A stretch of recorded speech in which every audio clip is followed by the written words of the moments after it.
G'day, you mob. Welcome to this episode of Aussie English. Today, I have Lindsay McMahon from the All Ears English podcast. Lindsay, how are you going? Hey, Pete, I'm excited to be here. I'm doing great. How are you? I'm good. Now, Lindsay was on the podcast all the way back in episode 678. I looked that up ahead of time, guys. My memory is not that good. It's where we were talking about American versus Australian English. So go and check that episode out. And obviously go and check out Lindsay's podcast, All Ears English Podcast.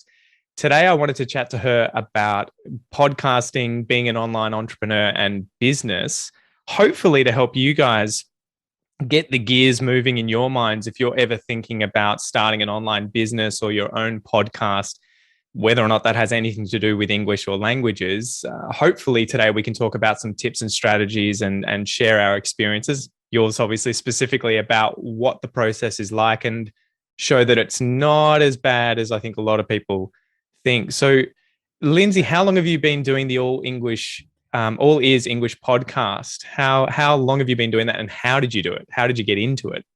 Yeah, sure. Pete, thanks for having me on again. So we started All Ears English back in 2013, just before podcasting was cool, right? This was the day. These were the days when no one knew what a podcast was. It was kind of nerdy. There was just a small set of sort of self-improvement, self-help entrepreneurs doing it. It was still so small. It hadn't gone mainstream. It hadn't gone to NPR or even Serial yet, right? So we hadn't had its boom. So that's when I started, 2013.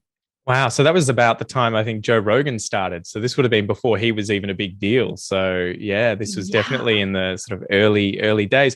What made you decide that you wanted to become a podcaster? Did you have a sort of big plan ahead to take over the English speaking, world online and business, or was it something you just sort of dabbled in a little bit initially as something fun to do?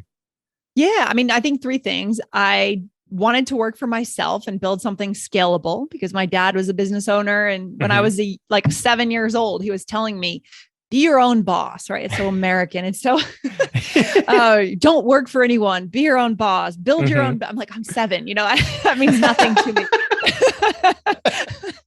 Get off my back, Dad. Jeez, I'm trying to just do my homework. Exactly. Yeah. But somewhere around age 29, 30, that kicked in, that message came back to the fore, and I went for it. And then also having traveled and taught English as a second language, I knew that this market was one where obviously some innovation was needed. The old traditional models of the classroom, the textbook have not worked for, our listeners. They haven't really worked, right? Because we can't connect. And so I wanted to solve that problem. And then just the fact that I was a listener of podcasts. Yeah. I firmly believe that if you start anything, if you build an app, if you write a newsletter, you have to be a reader, right? If you build an app, you should use apps. You should be a consumer of that media. So it's kind of those three things. Well, that's how it started for me. I was learning French really hardcore after taking a sort of 10-year hiatus after high school. And I was like, I want to learn a language. And I was listening to the podcast Français Authentique, Authentic French, and just fell in love with how he had things set up and found it really useful. And then when I was chatting to my friends who were French saying, I'm listening to this podcast and it's helping, are you doing the same with English? They were like, what? There's no Australian English podcast like this. And that was how I ended up doing it. But I love it. Yeah. So how did you get started? Like when you decided I want to start a podcast, what does that entail? What do you need? Do you need a lot of money? Do you need a lot of equipment? It probably seems a bit overwhelming for most people. What's it like? Yeah, sure. Well, you definitely don't need a lot of money. So at the time, I was living in Boston, and I contacted another ESL teacher in Boston who I had sort of met a couple of times. And I said, hey, do you want to start a podcast? So she was my co-host for the first year. She ended up leaving after the first year. And then after that year, I hired on my co-hosts, and they are still here with me on my team. So it's been 7 years, which I feel incredibly lucky. But you don't need a lot of money. I mean, it's a cliche and I always say it, but it really comes down to plugging in a microphone and being willing to start just creating those episodes. I see people get so, where it is, Pete, that I see people get stuck is that they think they have to edit their own podcast. If you want to become a podcaster, that's totally different from becoming an audio engineer. If you want to be an audio engineer, go to town with the editing and the leveling. this is my opinion. You may have a different opinion and you can tell me, but I've never edited one episode. We've always had, I think my co-host, the first like 20 episodes she edited, I think. And then we hired someone right away, and I've had the same editor since then for 7 years. He's great. I don't need to know how to edit a podcast, right? I need to know how to interview someone, how to, teach a fun lesson on the show. So what skill are we building, right? Yeah. That's the key. Well, and I guess you're wanting to focus on your skills first and foremost. What am I good at, and how do I outsource what I'm not good at? And that's probably a really good point to make, that if you are wanting to start a business like this, you don't have to learn everything, and you don't need a lot of money. You can find people who can edit podcasts. And I imagine when you first got started, it wasn't, hundreds of dollars for them to edit a podcast. It would have been tens of dollars, if that, right? Yeah. To just put it together, and it's quick for them, and bam, you don't have to do all this investment in terms of time and learning and everything.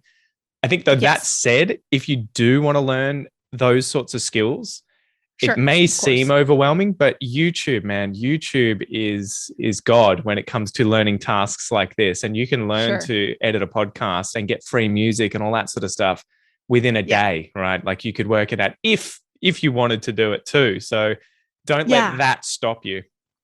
Exactly. I totally agree. I mean, it's a choose your own adventure, right? I mean, that's the kind of the big challenge with being an entrepreneur. You don't have a boss. So there's no boss to tell you, spend your time doing this. So if you spend your time in the wrong way for too long, you're out of business, right? So we need to make sure that we're doing the right things at the right time. That's been my biggest challenge all along.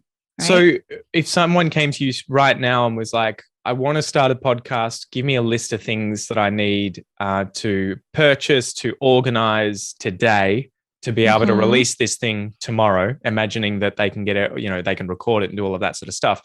What are the kind of the first things that come to mind, or the list of things that you would need in order to be able to record it, edit it, put it out online, and then, get on to the next episode? Okay. So I always recommend, if we want to be very specific and practical, I recommend, obviously you do need a minimum viable quality of audio, right? So you need to figure out where that is, but listen to your own show, listen to your own recordings. And is that okay for you? Because we do have a visceral reaction to bad audio, and you need people to, hear your intro and keep listening. If it's bad audio, they will not listen. Right. And we're at a certain standard quality now where people have expectations. But I use the ATR 2100, and this mic costs less than $100 on Amazon. $100 is what I think you need to get started. Find your editor on Upwork or another freelancer.com site.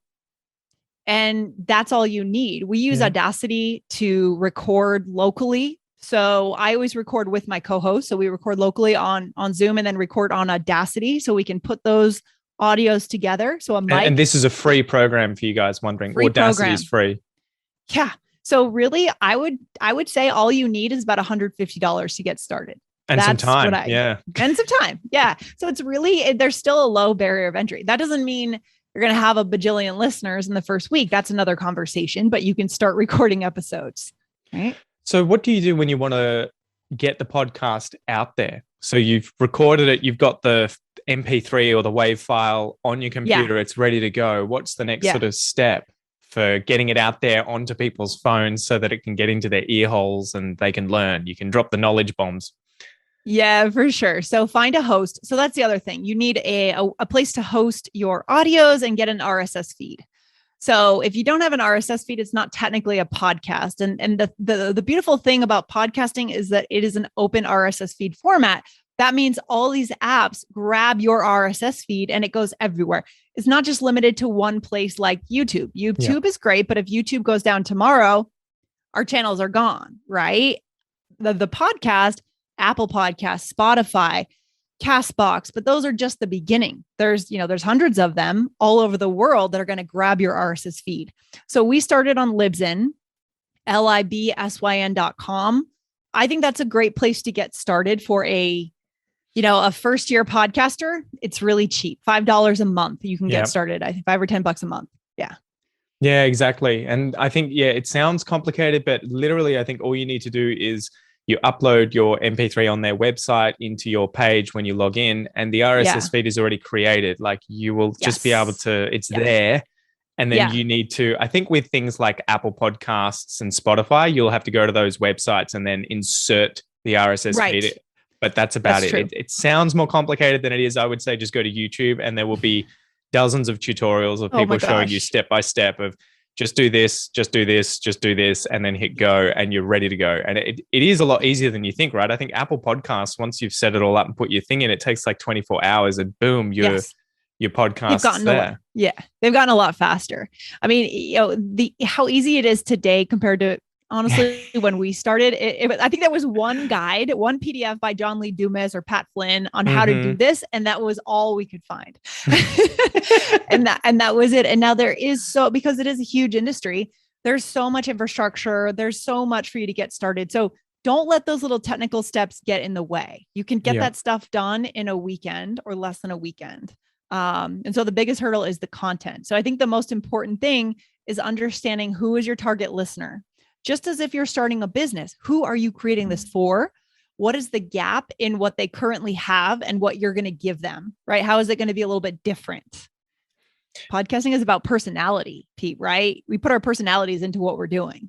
So, how important do you think that is? I have friends in the ESL teaching realm creating content, and they range anywhere from what I would say is me, but where I'm very extreme in sharing my life with people and uploading photos and talking about day-to-day issues and even, my mental health. And then I'll have other people who are very guarded and put up a very sort of distinct barrier between their personal life and their business. As a podcaster though, where do you feel like the sweet spot is there? Yeah, that's a good question. I think we know the line, right? I think we can feel it when we're crossing over it. It's different for every audience and every podcaster. For me, it's just as long as I'm tying in what I'm sharing into something that's going to benefit them. It's always about them. It's never about me, right? If I'm having a bad day, I can talk about how to say that in English. I can go deeper into the philosophy behind having a bad day. I can talk about how to deal with this, but it's always about them. I think that's the key, right? The customer first. Yeah. Yes. So I guess that's sort of how do you make good content? That's the first thing, keeping the customer in mind. How is this going to benefit them first and foremost? But are there other tips that you have with structuring a good quality episode? And obviously this is probably going to vary quite a bit depending on the industry you're in, but do you want to maybe talk about how you would structure an effective episode in the ESL world of podcasting and why you do it that way? Absolutely. So, we keep our structure quite consistent.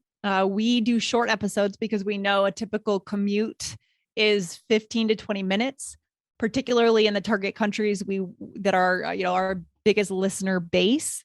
And so we imagine that listener getting on the train and then 20 minutes later getting off and being able to complete an episode. We like that. That feels That's very clever. That's very strategic. I hadn't thought of that. Yeah, we worked backwards a little. So when we very first launched, the very beginning, at first, I think we were doing longer episodes. And then we thought, we want to publish 4 days a week. So why not just break up this 45-minute episode into 4, or hour episode into 4 episodes. And then we have the content for the week. And that has helped our downloads significantly over the years, right? Because you're just putting out more content, more opportunities to get found, and it has a cumulative effect. Yeah. But structuring it depends on your show. Everyone has their own style. When I went on Charlie's show a few weeks ago, he had 3 phases to his episodes, which I thought was kind of cool. He kind of let the audience know, hey, this is the end of phase 1. If you want to, come back next time, we're done, or you could stay on for phase 2 where we're going to talk about X. For us, it's quicker. It's more actionable. We like to include role plays because we know that our listeners love role plays. So we'll teach something like a vocabulary point, and then we'll put them into a role play. We always do a takeaway. So these are the key notes of our episodes, but you got to kind of figure out your own, right? Yeah, brilliant. Charlie too was from the British English podcast, for anyone wondering. Yes. You were on there recently, so obviously go and check out that episode too. But I think that's the key, right? And having to get your statistics for your podcast, work out how certain episodes are performing, try different things. I think you mentioned, you don't have your own boss, so you don't really have an instruction manual for how to do this kind of work. And that's the thing that I'm it's a gift and a curse. I end up bashing my head against the wall at times because I'm like, I just want to know what'll work. but there's no Yes. one there that you can just be like, knock on their door, go into their office, and they're like, here's the answer, right? So you have Yeah. to just kind of be open to testing new things and seeing how it goes. Yeah. And I would also say, don't lock yourself into, I don't know if podcasting is for everyone. I think some people do better on video. Yeah. I personally, I hate just talking to a camera solo. I need this. Like, I need the chemistry between you and me, Pete. I need my co-host.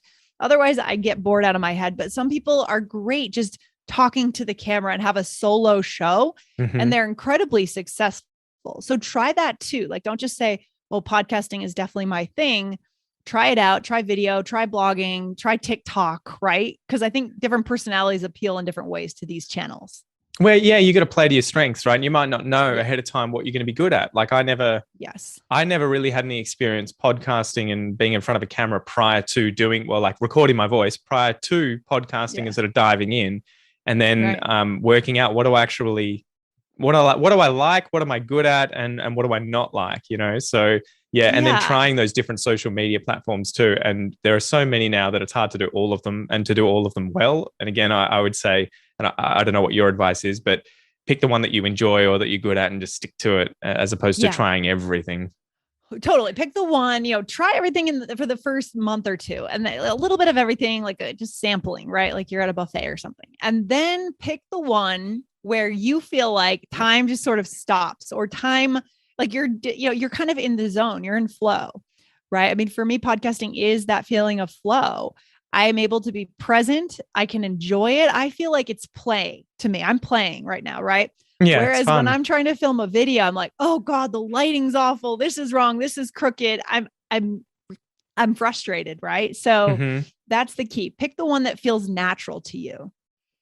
What do you think about expertise and starting a podcast? Do you need to be an expert in the area that you want to do a podcast or an online business, a YouTube channel about? Do you think you need to be an absolute expert first and foremost, or is this something you can kind of develop along the way? Yeah, I don't think you need to be. I mean, what is expertise, right? I think that the concept of expertise is evolving. You could be an expert in bringing a new perspective to an industry, right? And we don't need to rely anymore on academia to grant us this degree, and now you're an expert. Certainly, if you're going to teach something like IELTS. So we have a second podcast called IELTS Energy Podcast. And we only started that podcast because I hired someone who had been an examiner for 14 years. So she's a deep, deep expert in the test, right? Otherwise, I would have felt like I needed to go and get at least take the exam myself, study it, understand it, and make sure I had some level of expertise. So when you're teaching something technical like that, you should become some level of an expert. But I think a lot of this we can learn along the way. 100%. And that was sort of my finding at the start. I was like, I'm not an expert in teaching English. I've never had any credentials with teaching English. The only expertise I have is being able to use the language, as a quote unquote native speaker. Yeah. But then I was also, I guess I had become an expert at learning languages, and then was trying to tie all these things in. And the skills grew over time. So it was like, as the years progress, I learned more and more about, what it is that I'm doing, and I share my mistakes and I grow as a result. I think people like that too, when they can see that you're not just this, God in this area who has absolute knowledge of some specific topic, and you just deliver the knowledge on a regular basis. Instead, you get to share your wins and your losses and show that you are changing your mind or learning new things, and having a conversation with the audience, I think, a little more, and showing them your journey, right? Exactly. So don't let that, just because if you don't have traditional credentials, don't let that separate you. It's more like if you feel you have a message. So that's the next piece that I would recommend. More important than credentials is like kind of meaning behind what you're doing, a message, meaning. What does it mean to you? Right? What does language learning mean to you? Why is it important in the world? You want to communicate that piece, and then you're building your credentials as you're going along. Exactly. Yeah, it is one of those things you can always get educated in these areas later on in life if you want. Like I could always go and become an English teacher, or at least get the credentials to do it if I really want to be able to do that. But massive thing is passion, right? As you were saying, if you don't already have that passion and you can't foster it, it's going to be much harder to keep doing what you're doing. And it's probably going to be a bit more of a chore, right? Well, especially with audio. Even more than video, I think, because, in video, you can kind of use your body language, and you can kind of kind of make it happen, right? But with audio, people hear your voice. It's so intimate, that connection between you and your listeners. They can hear if you don't want to be on the mic. So, Yeah. be on the mic if you want to. Don't be there if you're not feeling it. So, Have you gone back and listened to your very first episode anytime recently? yeah, we have. Yeah, I've listened to it. It's it should never be anyway. How would you say you've changed since listening to it? Well, the actual original first episode, that episode was recorded with like a refrigerator humming in the background, wood floors, super tall ceilings, the worst conditions you could ever have. Lots of reverb and echo, huh? Oh, terrible, terrible. I think I've gotten a lot more confident on the microphone, feeling like at some point I stepped into, this is my place. Like, this is where I belong, inspiring our community. And I think I wasn't there from day one. So you do need to step into it through just hours on the mic. Well, and that's the thing, right? Like, I have a lot of people ask, how do I develop confidence when speaking English? And I'm like, there's not really sort of a one trick you can do. It just takes time, and you have to work on self-esteem too, and how you see yourself as a person. If you value yourself, you're going to build up that confidence over time, and you're not going to feel nervous the same way. And it was like that with starting a podcast, I'm sure for you, for me too. You go back and listen to me, and I'm sort of a nervous, younger version of myself who I was sitting on a dead tree out in a park recording it on my phone. I think I was just holding my phone to my face recording the podcast. Sure. But yeah, it is funny how much it changes over time. And maybe that's a good exercise for people to do. Go back and listen to big podcasts' first episodes, especially if it's been quite a few years, and have a listen to the change and realize that generally the person on that first episode is just like you in terms of experience with podcasting. They have no idea what's ahead, and it's, it just takes time, and they slowly grow into those shoes, right? Yeah. I mean, I think it's a big myth that we can think our way to being confident, right? Confidence comes from just taking action at the thing you're afraid of doing. And then that's where confidence comes from. It's not from strategizing and think, oh, I should be this way. I should be more confident. It's just action taking. That's all it is. Have you ever done a martial art? Have you ever done something like Brazilian Jiu-Jitsu at all? So I've done a little bit of capoeira. I don't know if that's considered a martial art or like a sport. I don't know what it is. Yeah. With Jiu-Jitsu, because it's 100% full contact, when you first start, you get you just get the adrenaline dump when you fight someone. You're wrestling with them, and you effectively freak out because you don't know what's happening and you're scared. But within a few months, that no longer happens anymore, and you're kind of just reacting, and just, you've effectively gotten the confidence to know, I'm not going to die, and I know what I need to do to get out of this situation. And I feel it's a similar sort of thing with these sorts of like public speaking. And you have to do it. I couldn't sit at home and train myself to not have that adrenaline dump the first time I go to a Brazilian Jiu-Jitsu class just by thinking about it. You have to go have the dump, do it for weeks, months, and then slowly it gets better and better and better and better. So I think it's the same with English. That's a great example. Yeah, that's a great example. And it's kind of a journey. I think we have to enjoy that journey. In the moment, it's painful and awful, but then you get to look back on that and say, look, that's been my growth. That's been my journey. And then we get a sense of accomplishment from it as fulfillment. Exactly. So can I ask you about monetization? When you first started the podcast, how and when did you decide to try and make money from it? Was that a goal that was right there from the beginning, or was this something that later on happened? Yeah. So at the time when the podcast started in 2013, I had another business that I was building. So I thought that was a tutoring company I was building, and I was hiring tutors in New York and Boston. And I thought that was going to be my main business. And then, like I said, this felt like play, and it felt like it was in the zone. And all of a sudden I realized, oh, this is actually the more scalable business. And so we started by selling transcripts, I think the first year, which was obviously, fine enough to cover our costs. And then I think at about the year mark, we took on our first sponsor, and we monetized through sponsorships for the first couple of years. And then we started our first online course when I hired the IELTS expert, Jessica. So as soon as I took her on, I said, okay, we're building a course, right? Because you're an expert in this exam. We're doing this right away. We launched that in 2015. And so that was our journey in the first couple of years. And how long did it take for you to get to a point where you were like, I can do this full time? I make enough money, to be able to not have to have, say, the tutoring company or another job on the side, Right. or did you already have kind of like enough money saved up where you could just transition effortlessly into it and then build it up?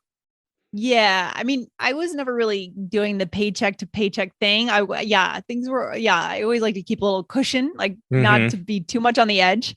But I think somewhere around the time we had that online course, that first online course, our IELTS course, around that time, I was able to feel like I could go full time into all ears English and kind of leave the tutoring behind, maybe keep a couple of clients for myself, but stop hiring other tutors and stop outsourcing that.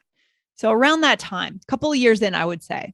And did you know sort of at that time that your business, again, I'm assuming it would make you more money than, say, a standard 9 to 5 job? Did it have that? Did you Sure. realize that sort of, what would you say, lucrativity? What's the noun for that? The That's a good lucrative question. What aspect of is it is that there. word? Yeah.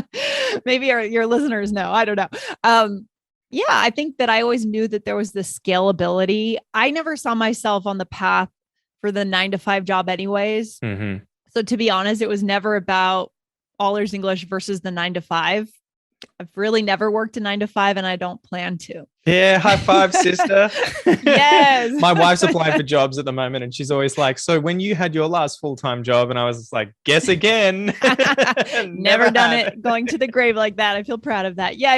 It's good. And it's good when you're in a partnership, when one person does have a 9 to 5 and that works for them. And then someone else can be an entrepreneur. So the entrepreneur is striving for the scale of income. And then, the other partner is able to, build their career and maintain that Yeah, stability. That's a nice, but you exactly. can't always have that. So yeah, I never saw that as an option. So it was going to work or nothing. Right. So we just went for it. Far out, far out.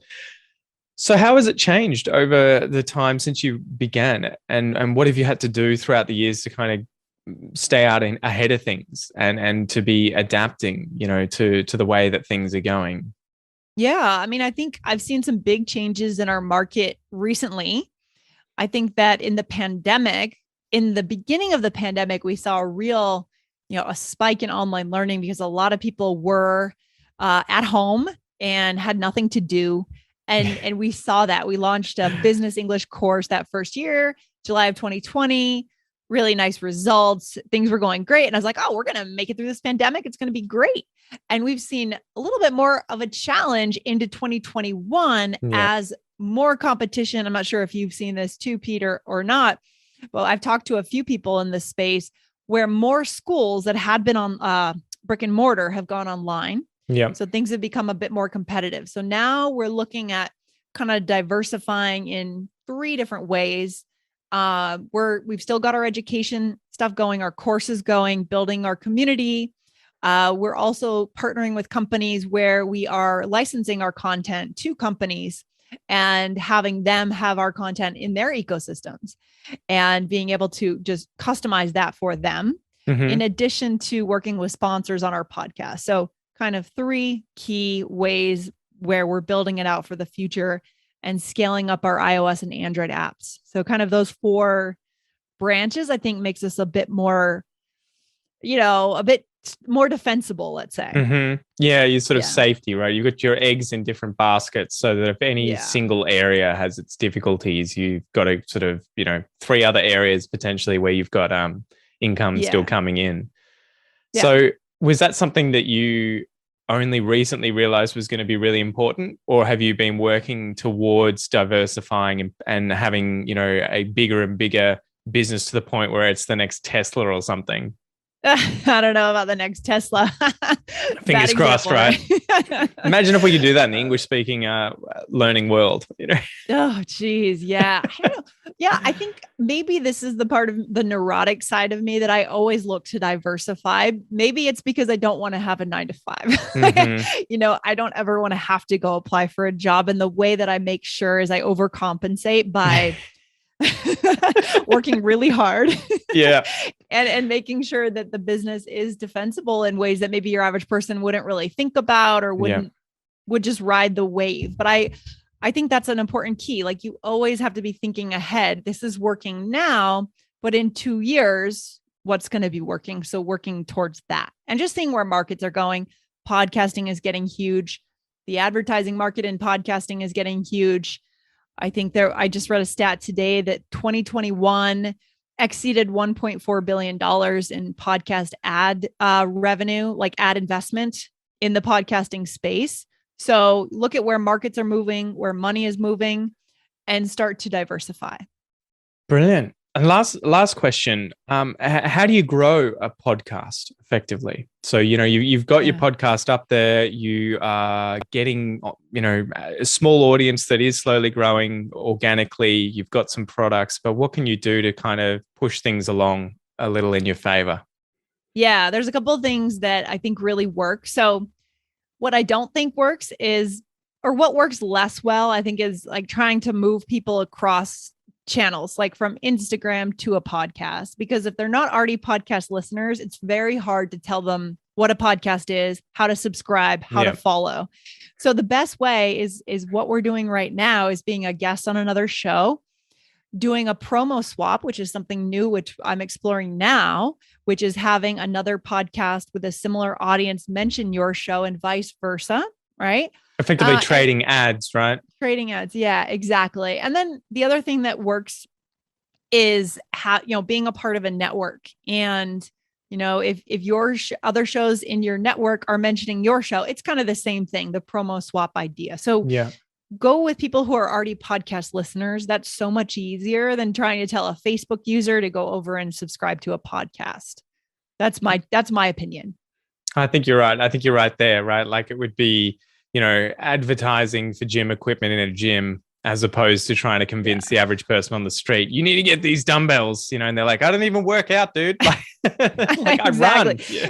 Exactly. And leave it to, the collective, group of, the mainstream media to recruit new listeners, leave it to the famous, the comedian or the whoever to get new listeners and then get them in that ecosystem. And then you find them by collaborating with other podcasters. That's what I've found has worked. Do you feel like having more and more competition today is a good thing or a bad thing? I think it's a good thing. I was just talking to one of my employees today about this. It has to be a good thing because I love the free market. Like I love business building, like scrappiness, pivoting, like that now, the business is asking something more of us, right? Like I have to find new ways to make it work. And I think that's a good challenge for us. So it gets me excited. Well, I think too, you've got to realize that your personality is going to attract a certain audience and they're going to like you for you, right? And there's going to be people who listen to you and for whatever reason don't like you, but still want to learn, say Australian English in my case. I'm sure I have loads of listeners. In fact, the majority probably listen to one episode and they're like, yeah, this guy isn't for me. And they go somewhere else. I doubt it's the majority. Yeah. I mean, I don't know. I get in front of a lot of people and then I hold on to my main core, right? But I think it is one of those things where you have to be comfortable just being like, especially with the amount of competition that's out there today, that there are no longer bands that are like, what would you say, the Beatles, where it's just they just dominate everything because there is no competition, right? And so nowadays it's much more niche, and as a result, if you were a band, following that analogy, you have to work out as you're doing with these other streams of revenue. I know a band. There's a band called Periphery, and they're a sort of very technical metal band, and everyone loves them because of how good they are, but they don't make money through selling their music. They make money through programs that they create, like drumming programs, through private lessons, through touring and doing the live shows, obviously. So they have 10 different revenue streams on top of it. They don't actually make money from the songs on, say, Spotify, because they know that there's just, you're not going to be like Justin Bieber. The chances of you becoming Cardi B or Justin Bieber, those huge things, is just almost impossible. So I think that's the thing. If you're worried, how do I make a huge podcast? You don't have to be huge. You just have to have your core audience that like you, and then be offering a service that, they're willing to pay for and that's helping them obviously improve their lives, right? Yeah, that's so true. I mean, if you want to be the big artist, then just do that as a hobby because you love that. But, it's like, what do you love more? Is it the actual work or is it the building of the company of the vision, you know? So figure that out. Is it the craft or is it the business building that you love more, and try to keep that in check? I would say you need to find ways to make it work. You know, if you want to have that freedom, you got to try different things and diversify for sure. Yeah. Awesome, Lindsay. Well, thank you so much for coming on today. Where can people learn more about you and All Ears English podcast? Sure. Yeah. So you guys, if you're already listening to this podcast, if you're listening in Apple Podcast or Spotify or wherever you listen, you can just go and type in All Ears English Podcast and you'll see the yellow, and that's us. Go ahead and hit follow on our show. And then, as I said before, Pete, I am starting to offer some very basic mentoring for people who are looking to launch their own podcast. So people can email me at lindsay@allearsenglish.com. That's lindsay@allearsenglish.com. And we can chat. You can let me know what you're working on and see if I can help at all. Awesome. Well, thanks so much for coming on, and hopefully I can get you again on in the future. Yeah, this has been fun. I always like our chats. Thanks, Pete. I appreciate it. My pleasure. Thanks, mate. Take care.